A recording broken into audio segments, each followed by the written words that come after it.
Good morning. At the precipice of a threshold, part one of our thoughts this morning. Crossing thresholds, entering any new journey. What greets you as you consider new phases ahead for Kelowna?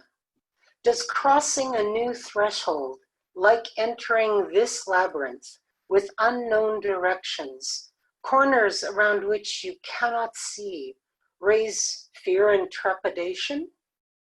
Or do you approach the entrance with anticipation, something which draws you in? Martin Luther King Jr. said, "We stand in life at midnight. We are always at the threshold of a new dawn." We may get lost, or other things often viewed as negative may happen. Yet we are called to engage fully with life. I invite you to keep the balanced view that it is from all of life that we stand to learn, as much from the times we've missed the goal we had set, as times when we've gone way beyond what we had dreamed of happening. Never forgetting that ideas we'd had in mind at the beginning of a journey may have been wrong, and the journey had things to teach us we'd never even thought possible. Just a quick story here about an old white store owner who'd been robbed. When that robbery occurred, he was full of anger, a sense of having been wronged, and he wanted justice. A black youth, sorry, it jumped ahead on me. A black youth was arrested for the theft, and after some pressure, the old white man was persuaded to cross a new threshold and try mediation. He entered that mediation journey with sentiments I've described: anger, being wronged, wanting justice. And within the process, he agreed that the young person in question could work off what he owed him. And on that journey, new doors opened and strange thresholds were crossed. The old white man learned something about stereotyping of blacks that had played heavily into the arrest of the young man. He was a black youth seen running near the crime area, and that eventually was sufficient to convict him. The youth had been running, as in exercise, and he had not robbed the man. The youth came to know that even an old, crusty white man could be human and a friend, and finally become family. And now they are family, celebrating the seasons together. This is when it should have shifted to this picture. Like the water in our multi-gen story, for this journey of the old white man and the young black youth to be run to its completion, those participating had to change or they wouldn't make it through. And this is only the tip of the iceberg for this story.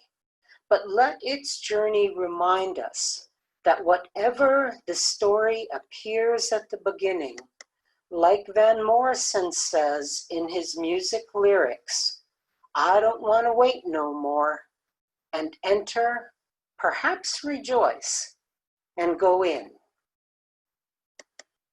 It may be a journey within, to a place that feels like home. And in that context of familiarity and home, we might find some new horizons. And it may be a journey taking us out on a new adventure. And there we may well meet people and places that, although new, remind us of what is so familiar. Much like the wisdom to be found within many Indigenous traditions residing within borders we know as Canada. When they say, "see you," in parting, they're not being naive. From ancient to modern times, these people know full well that they may not see each other again physically. Yet when they meet others who carry the same spirit, then they are truly well met again. So they say kawapamitten, or some other such term, which means see you, and so much more. It is in fact a blessing for the journey ahead, for the speaker as well as the one spoken to. A blessing wishing rich relationships of similar spirit wherever life's journey will take you. It is, as Reverend Shanna Lingood has said in their month of threshold theme at the First Unitarian Church of Victoria, what does it mean to be a people of thresholds? Are we willing to leap in the dark like a spark? Sparks can fizzle out and die. Sparks can also cause conflagration. And sparks can join with others to create warmth, bring life, and healing. And this is this perfect segue to my next point. Sparking as a community. Now, what do I mean by sparking as a community? Well, I'm not talking about sparking in the old romantic sense, but I'm talking about it in the sense of shared life, energy, and direction. Some spark sources might be slower to start. Some spark sources are eager to fly and don't want to wait. Whatever happens to us, leaping in the dark like a spark for ourselves, our families and friends, our community based on UU principles, and on the interconnected world as a whole, we must be willing to share our light. Ours may be the light which guides others. And at whatever age and life experience, like the old white store owner in our story, we may be the ones with things to learn. Within some of our UU communities, there has already been much learning as we've crossed thresholds to address times of COVID-19. We as the CUC staff, experienced with internet communications, have found ourselves at times floundering, especially when being Zoom bombed, learning on the fly how to protect ourselves and our gatherings of people from people with malicious intent. Now, are you unfamiliar with Zoom bombing? Well, that's when somebody enters your Zoom meeting not with the intent to participate with respect, but to vent their spleens with foul language and slurs.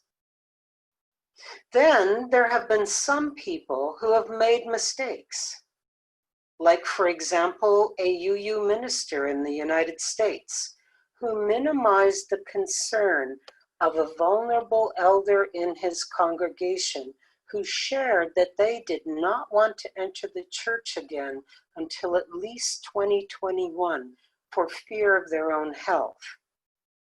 That minister thought the elder was overreacting, and it was a loving minister mentor who pulled that person aside for some reflection on how they had cared for their elder. Or another story, there was a board member who, days prior to the pandemic announcement, shared with a vulnerable person that they had had an apocalypse party, drinking wine from each other's cups and thumbing their noses at health risk warnings. That board member was drawn aside by a board colleague with care and invited to reconsider their words and actions, and especially in light of their role on the board. Or there was a treasurer who, out of fiscal desperation in face of lost revenue, accepted a rental request to host a memorial service on site, in person, well after pandemic regulations were in place. And a minister with firm guidelines and care drew that treasurer aside with a reminder of their shared decision to keep safe space. Or the youth who hosted a party in their parents' absence, sending potential infection ripples not only out into ever-widening circles of their friends, but of families, co-workers, and so on. The reality of blunders exists for us all, as does the reality that we all have room to grow. Now, I want to close with another reality. There will also always be responses which touch our hearts, inspire us with their creativity, and give us hope. Hope that wherever our journey takes us, bright spots will appear, positive actions which can become foundations upon which we can build positive futures. One example for this morning, a director of lifespan learning like R.N. Liddell, who shared the idea and plans to create care packages to be sent to the homes of children who were over-Zoomed with internet meetings, children and their parents excited to have in their hands something tactile with which they could interact, and then show to their friends when next they Zoom met. A creative idea which was picked up by yet another director of lifespan learning, Lynn Sabrin at North Shore, and shared within the families of her congregation. An idea which was then picked up by the youth at North Shore and creatively altered in ways which touched the children and families even more deeply. A well-developed idea which was shared at the Canadian UU Religious Educators Gathering just yesterday, and will now be passed on in new and growing ways. Wow, who knows where our steps across the threshold will take us? Any way in which we consider this, one point of primary importance remains. From Dr. King, yet again, take the first step in faith. You don't have to see the whole staircase, just take the first step. This is our segue to Danielle's part 2, what could normal look like here in Kelowna? Thank you so much, Joan, for your reflections and for your sharing. Our lives are full of thresholds, each moment leading into the next. Every time we pause to take a few deep breaths, as we attempt to gather ourselves before that first impression, as we pause and light a chalice, when we wake in the morning, and before we go to sleep at night, there are thresholds, ever present, if only we notice them. As Joan mentioned in her reflection, there are so many incredible ways in which thresholds are being crossed right now across this country and this continent by Unitarian Universalist communities. Care packages and conversations about reopening. I also heard about communities reintroducing the old phone tree technique, getting phone calls and checking in on friends and people you only sort of know because you've sat behind them once or two times on Sunday mornings. Book clubs and choir groups joining on Zoom together to participate in regular activities, but in a new way. Some people are creating live services, much like we are, Some people are recording their services and creating playlists on YouTube. There are so many different ways in which we can cross these thresholds, and so many different paths that lead up to our thresholds. Kelowna Unitarians have been mounting and walking through a threshold for some time now.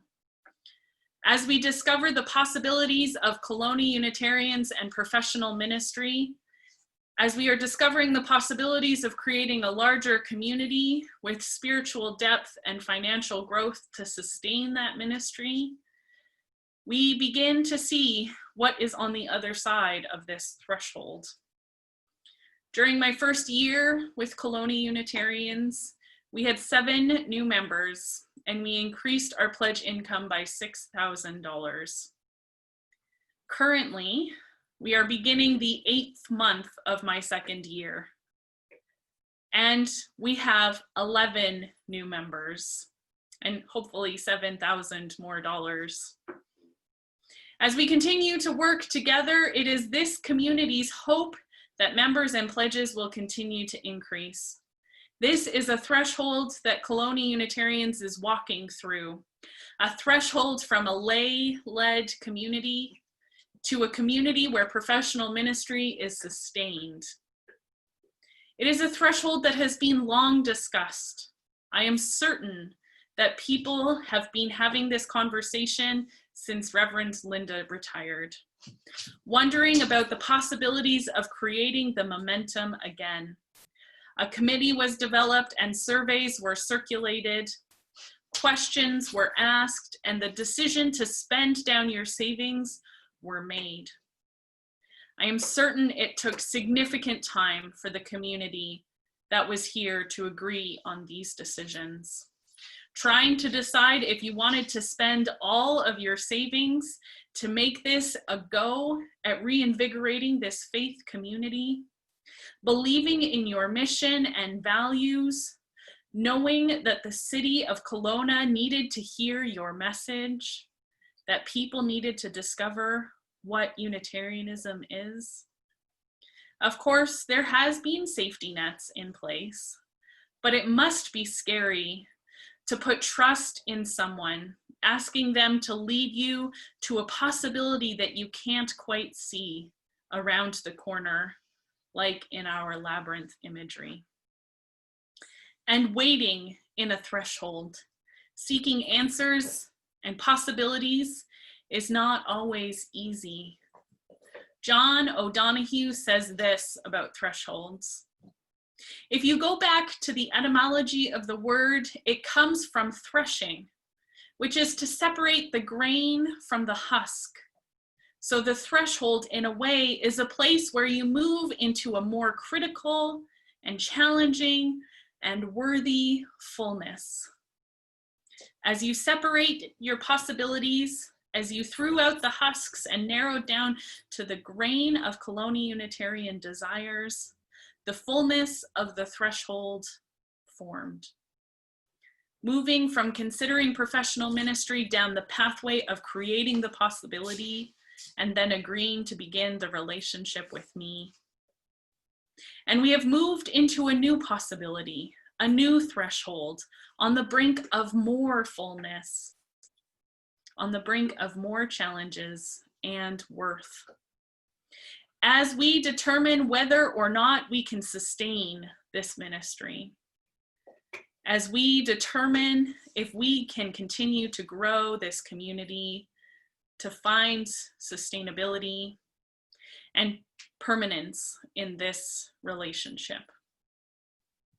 We still have 15 and a half months together. There is still time for us to step fully into the possibilities of this shared ministry. Time for us to see what this relationship will become, but it is not going to be easy. There is still plenty of work to be done. And there is still lots of husk to be cleared away from the grain. There has been tremendous growth in this community, but there is still room for more. Growth in membership, depth in spiritual connections, and growth in financial sustainability. Each of these key areas requires more from us, and we need to lean into those thresholds as much as we can. And of course, the task that we have been so diligently working towards has been interrupted by this pandemic. Transitioning members onto the board and trying to figure out how to change over banking authorities. For if you remember, our church's annual general meeting was on February the 16th, and we invited new board members to their first meeting on March 2nd, just 9 days before the epidemic was officially announced by the WHO.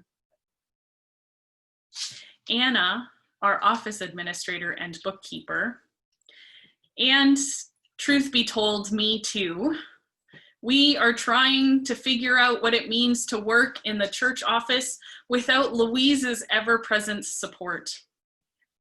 Leadership was looking at what were our next steps, determining if there were goals that we had to achieve in our next 18 months and what success would look like if we achieved it. And yet, so much of the work that has been done in the last 6 or 7 weeks have been focusing on shifting our work and our responses to this pandemic. How do we create worship services? How do we keep everyone safe and our building safe for Anna to work in? How do we continue to pay our staff, even though we are forgiving people of their rental contracts? Do we really need to hire a religious educator right now? Or perhaps we should shift and hire somebody to help us create online communications and processes that support the work that we are currently doing. But as we continue to step through this threshold, there are so many possibilities, so much that we can continue to do and that we will want to keep doing. Offering online services, connecting with the city through our online platforms, creating more small groups, and offering faith development in new and different ways. The new normal has so many different possibilities. We just have to figure out which ones we want to lean into. Which thresholds should we cross?